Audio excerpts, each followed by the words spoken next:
Assalamualaikum warahmatullahi wabarakatuh. Saya Ifatun Nasiro dari CGP Angkatan 5 Kabupaten Jepara akan mempresentasikan modul 1.4 tentang budaya positif.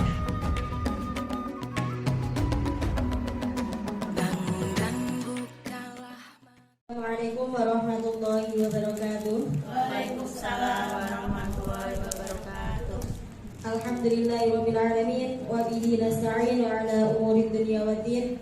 Wassalatu wassalamu ala asyrafil anbiya'i wal mursalin sayyidina wa maulana Muhammadin wa ala alihi wa sahbihi ajma'in, amma ba'd.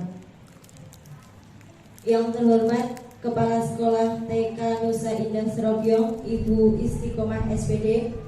Yang kami hormati segenap Dewan Guru TK Nusa Indah Serobyong. Puji syukur kehadirat Allah Subhanahu wa Ta'ala yang telah melimpahkan rahmat, taufik, hidayah dan inayahnya kepada kita semua, sehingga kita bisa mengikuti acara webinar tentang budaya positif. Salawat dan salam tak lupa kita aturkan kemampuan baginda Nabi Agung Muhammad sallallahu alaihi wasallam yang kita nantikan syafaatnya besok di yaumil qiyamah nanti. Acara yang selanjutnya yaitu langsung saja webinar tentang budaya positif yang akan disampaikan oleh Ibu Ifatun Nasiroh SPD. Kepadanya dipersilahkan. Terima kasih waktu yang telah diberikan kepada saya di siang hari ini. Bismillahirrahmanirrahim. Assalamualaikum warahmatullahi wabarakatuh. Waalaikumsalam warahmatullahi wabarakatuh. Sebelum saya memulai webinar ini, saya mengucapkan banyak terima kasih yang saya hormati Ibu Kepala TK Nusa Indah, Ibu Istiqomah SPD, kepada yang saya hormati dan saya cintai, kepada rekan saya sejawat yang telah membantu, sudah diberi kesempatan dan juga supportnya untuk menjalankan atau menyelesaikan tugas yang ada di modul 1.4 kali ini. Syukur kehadiran Allah Subhanahu wa Ta'ala yang telah kita memberikan taufik, hidayah serta inayahnya sehingga kita bisa berkumpul dalam acara webinar di siang hari ini. Kedua kalinya sholawat serta salam kita haturkan kepada junjungan kita Nabi Agung Muhammad Rasulullah sallallahu alaihi wasallam yang kita nantikan syafaatnya di yaumil qiyamah. Amin amin ya rabbal alamin. Izinkan saya di sini memaparkan materi tentang budaya positif yang akan saya paparkan di siang hari ini. Salam dan bahagia, salam damai sejahtera, salam kebajikan untuk kita semua di forum webinar kali ini. Next. Di sini saya akan memaparkan modul 1.4 tentang materi budaya positif Angkatan 5 Jepara yang mengemban itu Ibu Ifatun Nasiro SPD. Next. Ini perkenalkan, ini profil saya. Unit kerjanya TK Nusa Indah, Guru Penggerak Angkatan 5 Kabupaten Jepara. Ini ada kontaknya, email, Facebook, dan YouTube-nya. Next. Di siang hari ini kita akan membahas beberapa topik. Ada 6 topik dalam eksplorasi konsep. Yang pertama yaitu disiplin positif dan nilai-nilai kebijakan universal. Yang kedua, teori motivasi, hukuman, dan penghargaan restitusi. Yang ketiga, keyakinan kelas. Keempat, kebutuhan dasar manusia dan dunia berkualitas. Yang kelima, restitusi 5 posisi kontrol. Dan yang terakhir, restitusi segitiga restitusi. Kita bahas satu-satu gitu. Yang pertama, eksplorasi konsep pembelajaran 2.1, disiplin positif dan nilai-nilai kebajikan universal. Perubahan paradigma. Di sini ada sebuah contoh kegiatan sebuah kepalan tangan. Contohnya ada si A dan si B. Misalnya A adalah Anda semua dan B itu adalah teman-teman Anda. Ini prakteknya ada sebelah, secari kertas kecil, tuliskan benda atau sesuatu yang sangat berharga untuk Anda. Letakkan di salah satu tangan Anda, baik kanan atau kiri, dan genggam erat-erat secari kertas tadi. Buatlah kepalan yang erat. Nah, sedangkan teman Anda yang B tadi akan mencoba untuk sekuat tenaga untuk membukanya dengan cara membujuk, merayu, mengedip, menyuap, apa saja Anda dapat membuka kepalan tangan tersebut. Tetapi itu menerangkan tentang sebuah kontrol yang bisa mengontrol dalam diri kita untuk membuka sebuah kepalan yang kita praktekkan sudah mengepalkan sebuah sebuah harga diri. Misalnya kita genggam dengan erat, meskipun orang lain itu menghadit, merayu maupun menyuap, tapi kita kekeh dalam artian kita kuat untuk mempertahankan kepalan saya tadi, padahal harga diri saya tidak akan membuka kepalan tadi. Itu contohnya. Next. Di sini ada teori kontrol. Yang pertama, Anda tidak bisa mengontrol orang lain, hanya Anda yang bisa mengontrol diri Anda. Misalnya tadi contohnya kepalan tangan. Orang lain tidak bisa membuka kepalan yang Anda genggam tadi, harga diri Anda atau secari kertas yang berharga tadi.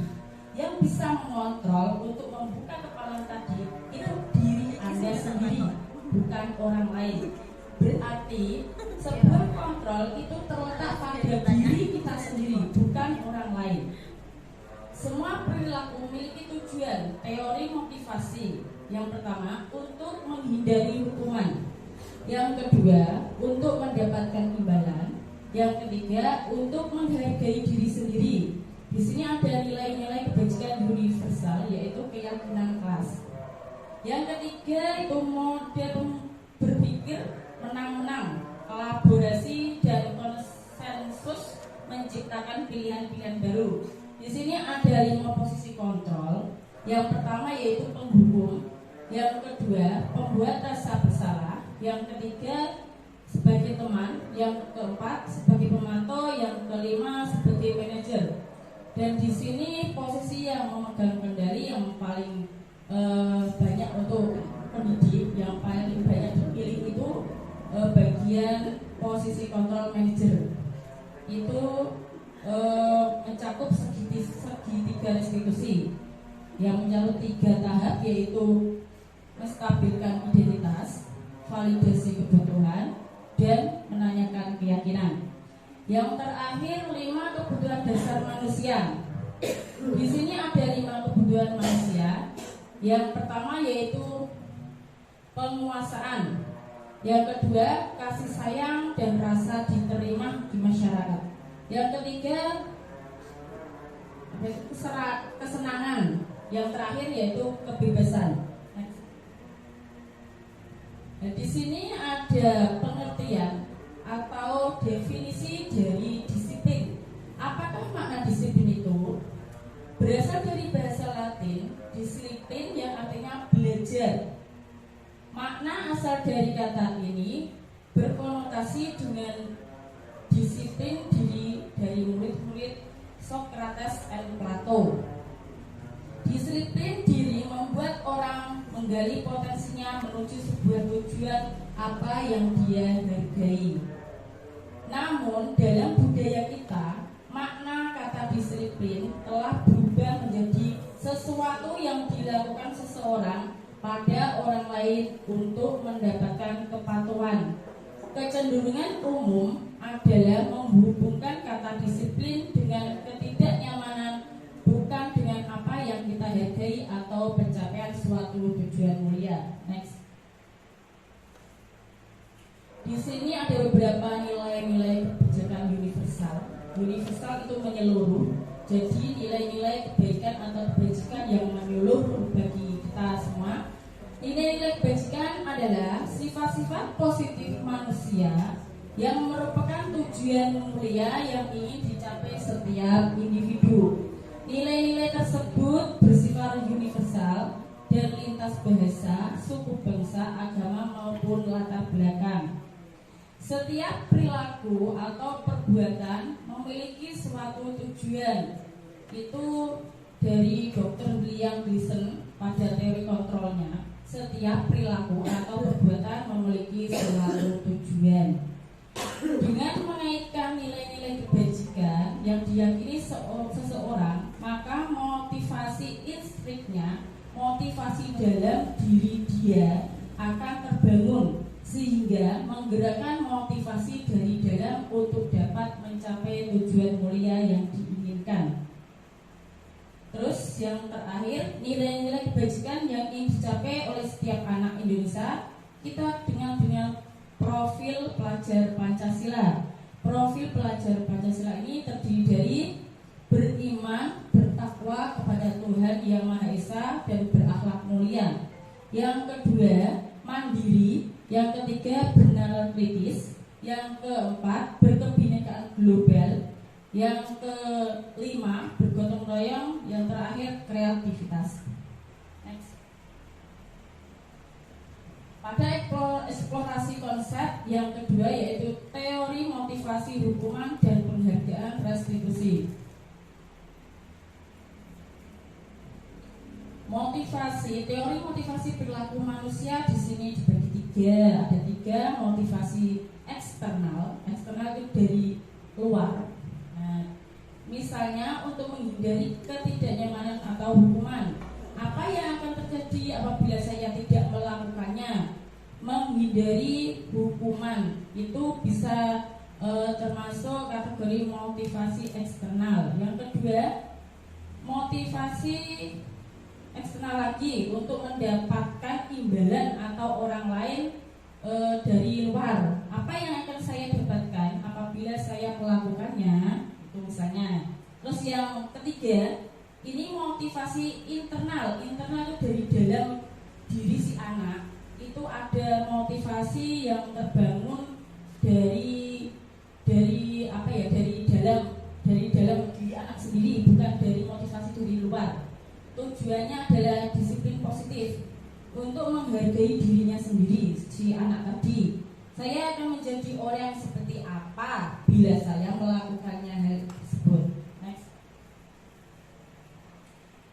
Di sini ada Ki Hajar Dewantara.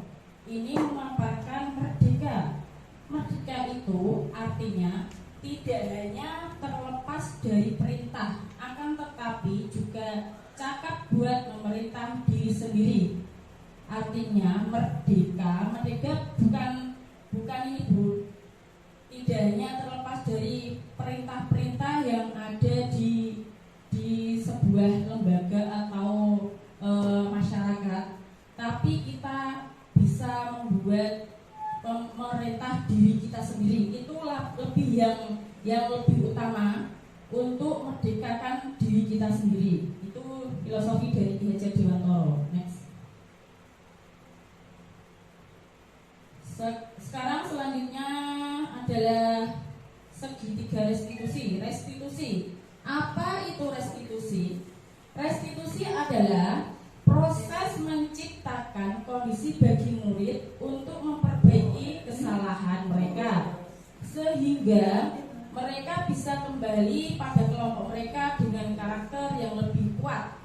Restitusi juga merupakan proses kolaborasi yang mengajarkan murid untuk mencari solusi untuk masalah mereka dan membantu murid berpikir tentang orang seperti apa yang mereka ingin menjadi tujuan mulia dan bagaimana mereka harus memperlakukan. Di sini ada beberapa ciri-ciri restitusi. Yang pertama yaitu bukan untuk menebus kesalahan, namun untuk belajar dari kesalahan. Yang kedua, memperbaiki hubungan. Yang ketiga, tawaran bukan paksaan.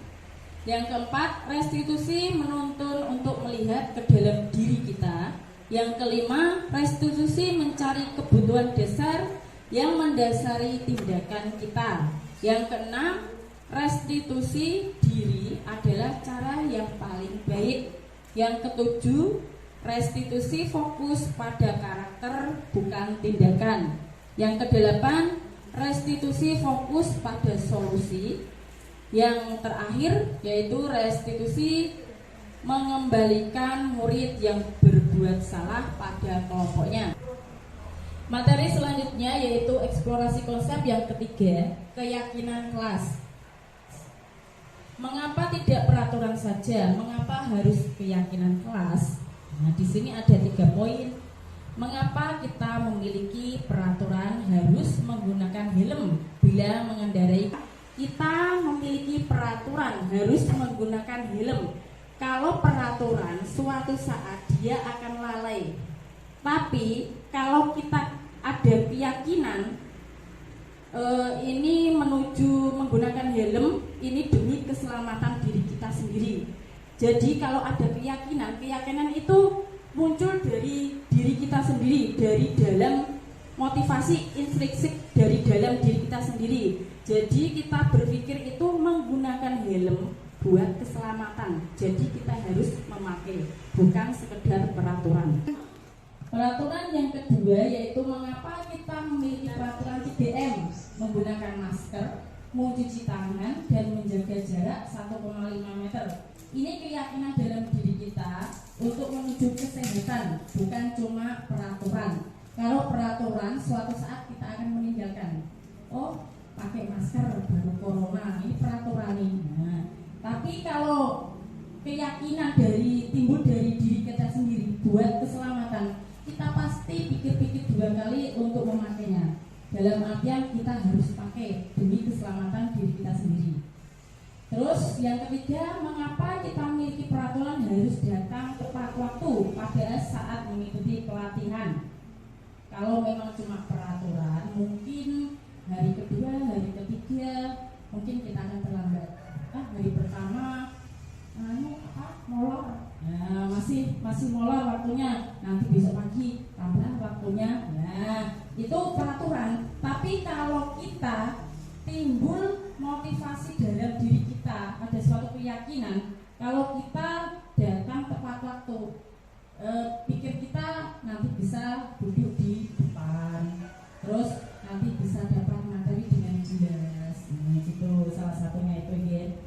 Untuk mendukung motivasi intrinsik, kembali ke nilai-nilai keyakinan lebih menggerakkan seorang dibandingkan mengikuti serangkaian peraturan-peraturan saja. Jadi keyakinan itu timbul dari diri kita sendiri, dari dalam. Kalau cuma peraturan, mungkin bisa suatu saat kita tinggalkan, ya Bu.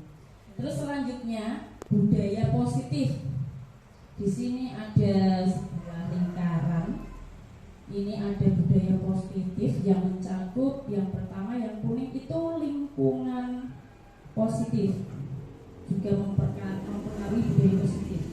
Yang kedua keyakinan kelas yang warna hijau, juga mempengaruhi budaya positif. Terus yang terakhir itu peraturan kelas, dia juga mempengaruhi budaya positif. Ini serangkaian tahap-tahapan yang mempengaruhi budaya positif. Next. Nah, di sini ada sebuah keyakinan kesepakatan kelas, yang mana yang merupakan keyakinan kelas. Mengapa? Di sini ada 2 kolom. Yang pertama warna hijau dan warna putih. Yang pertama itu kesepakatan kelas yang bunyinya datang tepat waktu, mengucapkan salam. Yang kedua, menjaga kebersihan sekolah. Yang ketiga, berdoa sebelum dan sesudah kegiatan. Yang keempat, aktif dalam pembelajaran. Yang ketiga, tertib. Kesepakatan kelas yang warna putih itu yang A, kami guru dan murid yang saling menyayangi. Yang B, kami murid yang semangat belajar. Yang C, kami murid yang peduli dengan teman-teman. Kira-kira mana yang termasuk keyakinan kelas Bu? Yang warna hijau apa yang putih? Tadi keyakinan itu yang timbul dari dalam diri kita sendiri, bukan cuma peraturan. Kira-kira kesepakatan kelas itu yang warna hijau apa yang putih, Bu? Yang putih. Ya, betul, yang putih. Putih itu menyatakan keyakinan kelas. Kami guru dan murid yang saling menyayangi. Dia timbul motivasi intrinsik dari dalam seorang guru dan murid yang saling menyayangi. Yang kedua, kami murid yang semangat belajar. Dia semangat belajar timbul dari dalam diri dia sendiri, dari murid si anak. Bukan cuma ini peraturan jadi murid harus belajar, tidak. Dia timbul dari dalam diri dia sendiri untuk bersemangat untuk belajar. Yang ketiga, kami murid yang peduli dengan teman-teman. Dia mempunyai solidaritas yang tinggi yang timbul dari dalam diri dia sendiri. Next. Di sini ada peraturan sama keyakinan kelas. Yang pertama, selalu kembalikan buku ke tempatnya. Ini peraturan. Ayo anak-anak, ambil keranjangnya, ambil buku bertema diri sendiri. Itu peraturan Ibu. Terus keyakinan kelasnya itu harus tanggung jawab. Habis ambil buku, kita harus bertanggung jawab mengembalikan ke tempatnya. Nah, itu perbedaan peraturan sama keyakinan. Aku harus bertanggung jawab untuk mengembalikan keranjang itu. Kalau tidak dikembalikan nanti bisa hilang, bisa rusak. Itu timbul dari dalam diri kita si anak. Nah, yang terakhir, jangan berlari di kelas atau koridor. Anak-anak tidak boleh lari, nanti bisa jatuh. Nah, terus keyakinannya dalam kelas, diri anak itu muncul motivasi intrinsiknya. Kalau saya lari-larian nanti jatuh, saya harus menjaga keselamatan saya, keamanan. Itu yang timbul dari diri kita untuk meyakini, yang timbul motivasi intrinsiknya. Next. Di sini ada perbedaan antara hukuman dan konsekuensi. Hukuman itu sesuatu yang menyakitkan, harus terjadi. Misalnya terlambat masuk kelas, terlambat masuk pada saat jam pelajaran. Terus anak-anak disuruh lari atau set up. Nah, atau membersihkan WC bisa saja. Dia itu termasuk hukuman karena dia menyakiti fisiknya, menyakiti mentalnya untuk jangka waktu yang lama. Saya dulu diajar begitu, saya dihukum suruh lari mengelilingi lapangan, dan dia akan membekas dalam pikiran dia selama jangka waktu yang lama. Itu hukuman, dan konsekuensinya suatu hari akan terjadi. Yang kedua, membuat anak sakit fisik maupun hati untuk jangka waktu yang lama. Ini dia akan merasa dendam atau merasa membekas dalam hati bahwa guru itu pernah membunuh saya pada waktu saya jadi muridnya gitu. Yang konsekuensi membuat anak merasa tidak nyaman dalam jangka waktu pendek gitu, untuk konsekuensinya. Terus ini mendorong anak menyakiti diri sendiri. Terus untuk konsekuensinya mendorong anak agar mudah menyesuaikan diri. Nah, yang terakhir, marah, rasa bersalah, permalukan, merasa tidak dihargai. Ini hukuman, Bu. Dia merasa malu di depan teman-temannya bahwa dia itu dihukum karena terlambat. Tapi kalau konsekuensi, kehilangan hak, dibuat tidak nyaman, diasingkan untuk sementara waktu, cuma untuk sementara waktu. Jadi perbedaan itu, kalau hukuman itu membekas untuk jangka waktu yang lama, sampai kapanpun itu dia akan membekas dalam pikiran dan hati bahwa saya pernah dihukum oleh guru itu untuk mengelilingi lapangan sebanyak 10 kali. Nah, kalau konsekuensi itu hukumannya itu mendidik, ya bukan hukuman, tapi yang bisa dikatakan sebuah sebuah pendidik, tapi untuk jangka waktu sementara, jadi tidak membekas, tidak menimbulkan dendam. Selanjutnya eksplorasi konsep yang keempat yaitu kebutuhan dasar manusia dan dunia berkualitas. Di sini ada 5 kebutuhan dasar manusia. Yang pertama yaitu bertahan hidup atau survival, survival. Yang kedua yaitu kasih sayang dan rasa diterima atau belonging. Yang ketiga penguasaan atau power. Yang keempat freedom atau kebebasan. Yang terakhir kesenangan atau fun. Itu 5 kebutuhan dasar manusia. Kalau untuk bertahan hidup misalnya itu kesehatan, rumah, makanan, papan, sandang, itu bertahan hidup.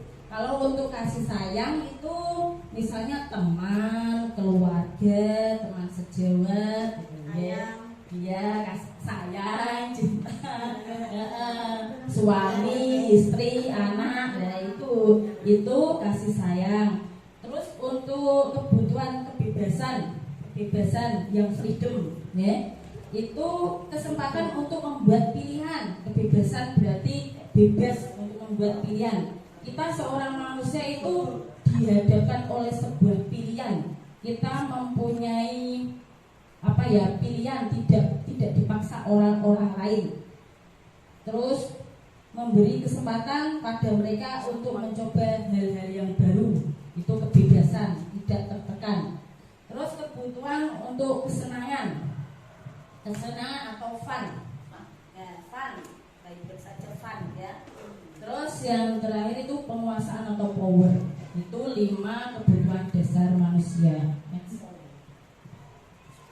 Selanjutnya eksplorasi konsep yang kelima yaitu 5 posisi kontrol. Di sini ada 5 posisi kontrol yang bisa diterapkan oleh seorang pendidik. Yang pertama yaitu penghukum, yang kedua membuat orang merasa bersalah, yang ketiga sebagai teman, yang keempat pemantau, yang kelima adalah manajer. Penghukum biasanya seorang guru itu menghardik atau menunjuk-nunjuk kata-katanya itu kasar gitu. Nah, sama menghardik, menyindir itu cirinya penghukum. Terus untuk membuat orang merasa bersalah itu cirinya itu mengatakan seharusnya ibu kecewa gitu. Kamu sudah tahu ibu lelah sekali, mengatakannya ibu stres. Nah, itu nanti dampak pada murid itu merasa rendah diri untuk membuat orang merasa bersalah. Nyatakan sebuah kesalahan yang ditunjukkan perkataan bahwa si dia itu memang bersalah. Terus untuk posisi kontrol yang ketiga itu sebagai teman, membuat alasan-alasan untuk muridnya.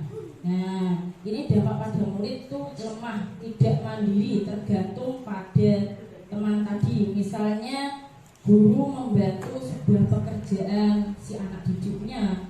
Anak didik itu kalau terus-terusan dibantu, terus guru itu sebagai kontrol teman, itu si murid itu nanti akan tergantung atau tidak bisa mandiri untuk mengerjakannya tugas tersebut. Dia akan selalu cara jawane nyagerno diwarai gurune, diajari oleh gurune. Terus selanjutnya itu pemantau dan terakhir itu manajer. Biasanya posisi manajer inilah yang diterapkan di sebuah lembaga oleh seorang guru. Soalnya ini dampak pada murid itu bisa mengevaluasi diri, bagaimana cara memperbaiki diri si anak itu. Next. Di sini ada pertanyaan-pertanyaan ya yang cenderung ke posisi kontrol tadi ya. Yang pertama yaitu saya kecewa sekali dengan kamu. Ini membuat orang merasa bersalah. Ada perkataan saya kecewa sekali pada kamu. Seorang itu akan merasa bahwa saya ini benar-benar bersalah gitu. Terus yang kedua, kamu tidak pernah benar melakukan perkataannya, kamu selalu salah melakukannya. Nah, itu menghukum bahwa dia itu selalu salah gitu. Di mata si gurunya itu selalu salah. Dia terkena hukuman. Yang ketiga, seorang teman, ayolah lakukan demi ibu atau bapak. Nah, untuk ini perkataan, ada kata ayolah lakukan demi bapak atau ibu. Dia setengah kayak membujuk gitu loh Bu, ke sebuah teman. Terus pemantau, apakah kamu mau mendapatkan stiker bintang hari ini? Cara jawabannya aku milih hadiah gitu loh Bu. Nah, apa kamu mau mendapatkan stiker bintang hari ini? Ya, pemantau ya. Terus manajer, bagaimana kamu bisa menyelesaikan masalah ini? Terus yang terakhir itu pengunjung juga, kamu selalu yang paling terakhir, masuk kelas selalu paling akhir. Kenapa sih selalu paling terakhir? Nah gitu, itu termasuk hukuman. Nanti akhirnya murid itu ya merasa bersalah, terus akhirnya dihukum oleh si guru tadi ya. Nah, next. Selanjutnya eksplorasi konsep pembelajaran yang keenam, yang terakhir yaitu segitiga restitusi. Next Bu. Di sini ada 3 tahapan, 3 segitiga restitusi, yaitu yang pertama menstabilkan identitas, yang kedua validasi tindakan kelas atau validasi kebutuhan, yang terakhir menanyakan keyakinan. Nah, ada 3 tahap-tahapan. Next. Nah, di sini ada sebuah video contoh. Di pojok yang warna putih itu ada tulisan validasi tindakan kelas. Ini video nanti akan menunjukkan sebuah validasi tindakan kelas, menunjukkan pengertian validasi tindakan kelas. Validasi tindakan kelas itu membantu siswa mengenali basic needs kebutuhan yang ingin dipenuhi ketika melakukan kesalahan. Ini nanti video akan menunjukkan validasi kelas. Next. Kita simak sama-sama ya Bu.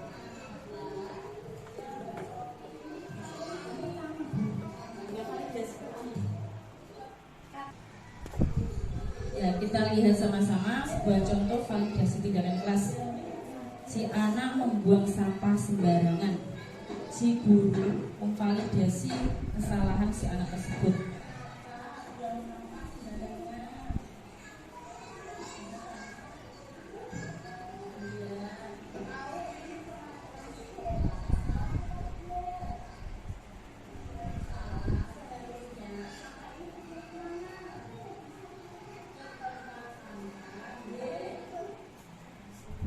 Ya, itu menunjukkan video validasi tindakan kelas, membuang sampah sembarangan, sebuah permasalahan.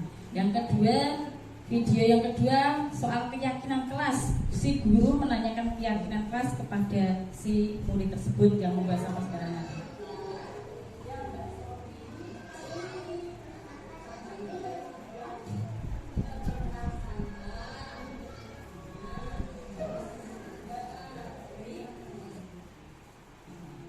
Ya, itu keyakinan kelas yang disepakati oleh si anak dan gurunya. Next, video yang ini yang terakhir itu memvalidasi.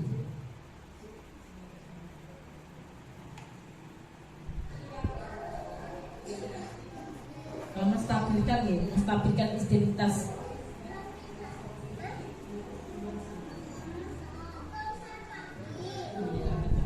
Membuang sampah ke tempat sampah.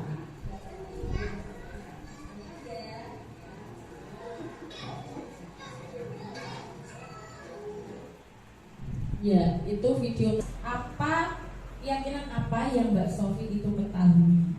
Padahal itu kan keyakinan kalau aku membuang sampah itu kan nanti kelasnya kotor. Nah, itu keyakinan kelasnya pada diri yang timbul fisik, motivasi yang timbul dari dalam diri si anak itu. Terus yang video ketiga itu menstabilkan identitas. Ini yang nah, terakhir, setiap orang pasti mempunyai kesalahan, ya, menstabilkan kesalahan si anak tadi, terus diarahkan untuk membuang sampah agar membuangnya ke tempat sampah. Itu terima kasih. Di siang hari ini untuk webinar saya memaparkan materi saya selanjutnya ini membuka 2 sesi pertanyaan untuk ibu-ibu. Kira-kira ada yang mau tanya? Monggo.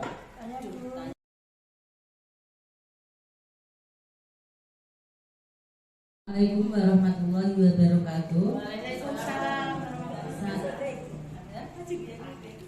Saya mencoba bertanya ya Bu tentang materi yang Ibu sampaikan tadi.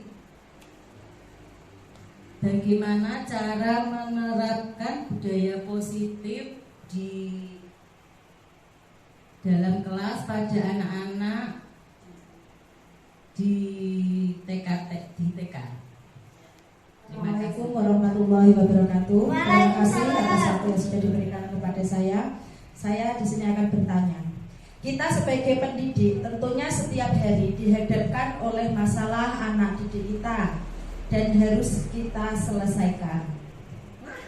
Apakah setiap menyelesaikan masalah murid kita harus menggunakan metode segitiga restitusi, atau apa boleh kita langsung menyelesaikan permasalahan itu di tempat dan diselesaikan pada waktu itu juga? Terima kasih untuk pertanyaan di siang hari ini. Saya akan mencoba menjawab. Untuk yang pertama, bagaimana cara menerapkan budaya positif pada anak didik di TK, gitu Bu. Itu dengan cara kita sebagai pendidik harus menerapkan pembiasaan yang positif pada anak didik kita. Misalnya ini menerapkan 3S. 3S itu apa Bu? Senyum sama-sama. Iya, senyum, salam, jangan lupa. Itu termasuk budaya positif, dan pada anak TK itu harus jadi pembiasaan. Dengan cara itulah kita menerapkan budaya positif pada anak TK dengan cara pembiasaan setiap hari. Nanti lama-kelamaan anak TK pun akan mengikuti dengan sendirinya. Itu pertanyaan yang pertama. Terus untuk pertanyaan yang kedua, kita harus lihat dulu bagaimana tadi pertanyaannya apa suatu masalah bisa diselesaikan dengan segitiga restitusi, apa bisa diselesaikan di waktu itu juga, gitu ya Bu. Nah, kita tergantung dengan kasus permasalahannya. Kalau kasus permasalahannya itu berat, intinya itu parah, gitu ya, kita harus mengadakan ini tiga tahap tadi melalui segitiga restitusi, yaitu memvalidasi masalah, ada keyakinan dan tindakan yang harus disolusikan untuk permasalahan tersebut. Kalau permasalahannya itu tidak seserius mungkin, kalau di TK itu cukup kita selesaikan di waktu itu juga, bisa dengan maaf, ayo mas, maaf, salim. Nah, baik ya, tidak usah diulangi lagi ya, udah selesai. Itu kalau ringan ya kasusnya. Kalau berat, kita panggil si pelaku tadi atau si anak didik itu kantor untuk memvalidasi permasalahan dan kita beri solusi dan kita selesaikan.